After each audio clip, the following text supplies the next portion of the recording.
My name is Conte, and I am the founder and president of the Daniela Conte Foundation. It's a foundation that my husband and I started last year after we lost our daughter Daniela to cancer.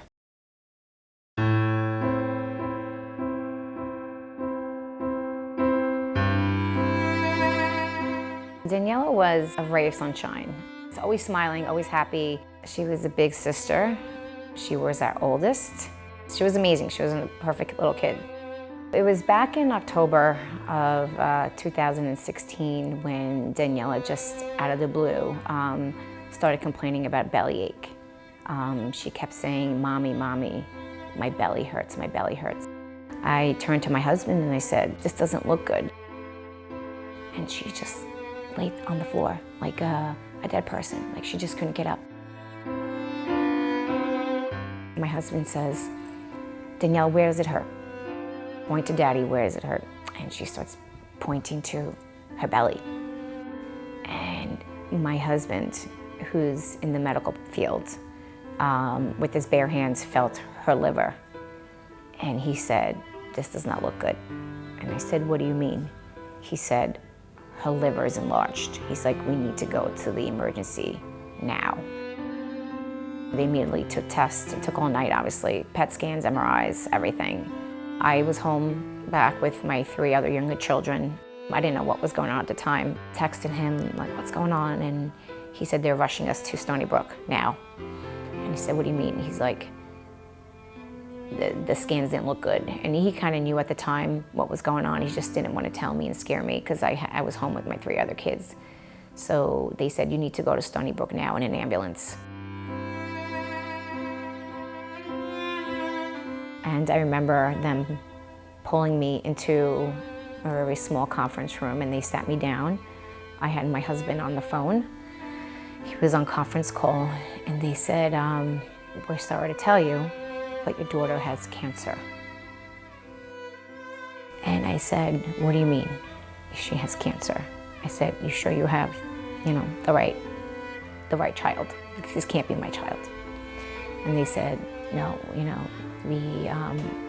results came back as cancer, and it's a rhabdomyosarcoma, a cancer I've never heard of in my entire life." So when I was told that, no words, as a parent, you say to yourself, "This can't be happening, not my child, why?"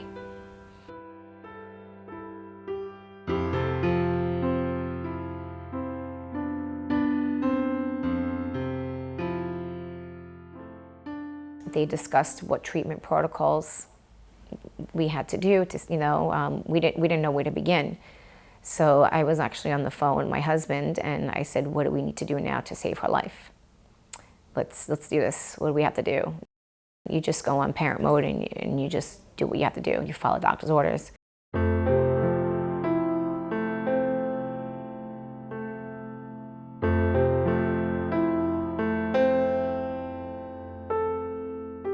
It was a year of intense chemo, and we were fortunate enough that we were actually able to do chemo as an outpatient at the clinic, so it's not like we had to be hospitalized back and forth, which was good. So I was the one that brought her back and forth to treatments, made sure she got what she needed.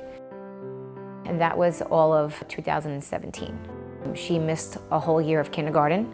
They didn't think she was going to make it, because at that time the cancer had spread everywhere throughout her entire body. They said if you would have brought her in 2 days later, she would have been gone. We started chemo to see if it would work. She was on pain meds. It was brutal. Just seeing a child go through all of that is just, it's heartbreaking. So we did that, and we were actually in the hospital for 6 weeks. So when she was first admitted, we didn't come out of Stony Brook until the mid-November. We didn't think she was gonna come out of it. But she pulled through. As much as intense the chemo was, she taught us. She said, "Mom and Dad, I'm gonna fight this." And she did.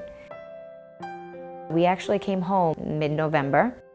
She wasn't the same. Her hair started to fall out. She lost 40 pounds from the chemo, so she was thin as can be. We were glad to bring her home. The doctors told us what to do, what days to come back for the treatments, and we did it. We did it for an entire year. We just went along with the protocol, and it worked.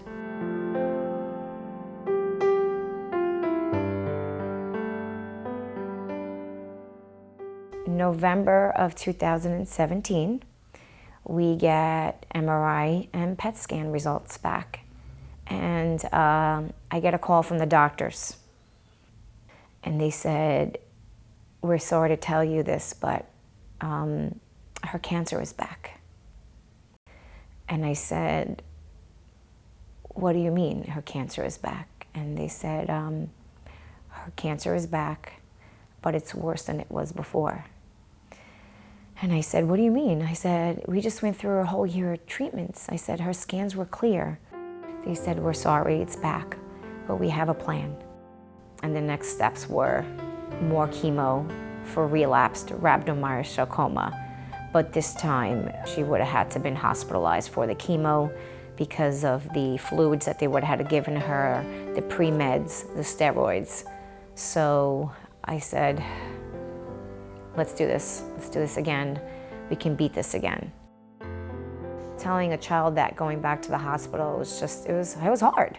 You know, who would want to go back to a hospital again after going through a year of intense treatments? So we did it. We did it for a year. It was the hardest year from November 2017 up until August of 2018. It was brutal. We thought we had beaten it. And then we get a call in June of 2018, and they said, we got the results, and they said, "You're cancer-free." She beat this again for a second time. Just to hear those words, you know, I can remember just, you know, going to Daniela, we did this again. You know, we beat it. We beat the cancer. I'm so proud of you. You know, we don't have to go through this again. I'm so proud of you. It was like pure joy, screaming. I remember screaming down the hall, you know, that she beat this again. Just to see a smile on her face was pure joy that, you know, she had beaten this again a second time. She starts school. Here we are a month into school, and she goes for MRIs and PET scans again. As a protocol, you have to get treated every 3 months. October rolls around of 2019, and we get a call from the doctors, and they said, her cancer is back. Third time. But this time it's not all over. There's only 4 spots. So I said, okay, what are the next steps? What do we do? So we did radiation in November for about 3 weeks straight. I think it was about 28 days, if I can remember. They radiated and marked the areas that they were going to treat, and she did well. We find out that, you know, back in December, she just didn't look good, you know. She was becoming very jaundiced, yellow in her eyes. So we took a bunch of tests again in December, right before Christmas of 2019, just to find out what was going on. And they said everything was blocking her. You know, the tumors were blocking all her organs. So what do we do? So they decided to do surgery and put a plastic stent in her, so that everything keep flowing, you know, and so she's not constipated or, you know, not jaundiced. We find out that the surgery it was successful, but she had a lot of complications after that. She developed an infection. We didn't know where she got the infection. Could have been from the operation, we don't know. You know, something was right. She was always sleeping. She didn't want to get out of bed, and her stomach started growing. I said, we got to go to the clinic. We got to find out what's going on. And her blood pressure was dropping. I mean, her belly was growing and growing. And then we get there, and what is going on? So they took blood pressure. Blood pressure was low, and I remember going to the clinic, and they said, we just need to rush her to the ER, to the hospital. We just need to get her to fluid. We just couldn't get all her vitals to go up. So remembering we were rushed to the ER again in February, middle of February. Usually she would fight with me, and she said, "Mommy, I don't want to go again to the hospital." But when we told her, Daniela, we gotta go to the hospital, she was very quiet, very quiet. She knew something was not right. And we just hooked her up to all the machines just to figure out what's going on. That evening, my husband comes and he was like, doctors called us, and that's when they sat us down and said, the cancer is spreading everywhere. There's a good chance she might not make it. I said, no, she's gonna pull through. We were in denial, and they said, well, no, she's gonna beat this. She's a strong cookie. She's gonna beat this. And he said, my husband was like, this is it. It looks really bad. I said, no. I said, she's gonna beat this. I said, I don't care what the doctors say. So my husband and I took turns during that week. He had to go to work, obviously, during the day, and I was with her the entire time until we took turns. He came at night. We were just trying to be as much with her as we can. I remember that Monday, my husband gets on the phone and he said, you need to come here quick. And I said, what do you mean? He's like, things don't look good. He's like, her vitals dropping. He's like, please try to get her as soon as you can. And I can hear the voice in him and him tearing up. And I said, what do you mean? He said, just get here quick. I said, okay. I said, just put her on the phone again. I want to talk to her. And I said, hey, Daniela, it's Mommy again. And I said, Daniela, I just want to tell you that I love you very much. Mommy and Daddy love you very much. And don't ever forget that. She says, these were her last words. She said, Mommy, I love you too. And I said, okay. I said, just wait for me. Okay, I'm coming to see you right now. She said, okay. But she sounded very tired. Very tired. And I knew. So I had a friend come and watch the kids. I said, you just have to get here quick. I have to go. She's like, what's the matter? I just got to rush to Stony Brook now. And I remember getting in the car, just driving like a maniac. I was like, please, I just want to get there as fast as I could. And I get there, and I remember parking in valet. I just left the keys. I told the guy, I got to go. And I see all these doctors, and I see her oncologist right in front of her door, just doctors surrounding the door. And I said, where is she? And I just pushed them. I said, where is she? Where is she? And they held me back. And I said, where is she? And I opened the door. And there she is with my husband, lying on the bed. And she had just passed like a few minutes. I think probably when I was in the elevator, she had just passed. And all I remember is on the floor. And I remember the machines were disconnected. And I told the nurses, please put the machines back on. I said, please. I said, please put the machines back on, please. I said, Daniela, it's Mommy. Please wake up. Please wake up. It's Mommy. And I just remember screaming on the floor. And I remember the doctor holding me and like, she's gone. She's gone. And my husband was like, stop. I remember him saying, stop. She's gone. So I think she knew. She never liked when I cried. So I think she knew, like, I want to go now peacefully. So before Mommy comes and sees me this way. So, she passed away peacefully, and, it wasn't fair. Like, we were trying to keep her alive for us.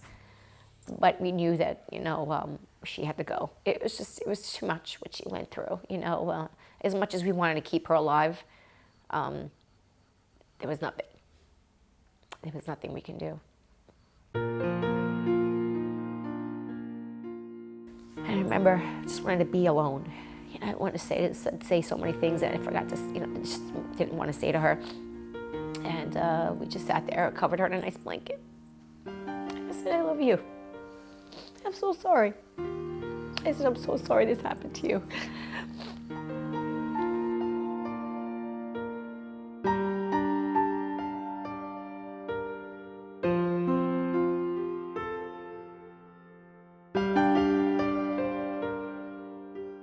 For the next few days, just get our thoughts together, what the next steps were, and, trying to get everything prepared for the funeral and everything. So.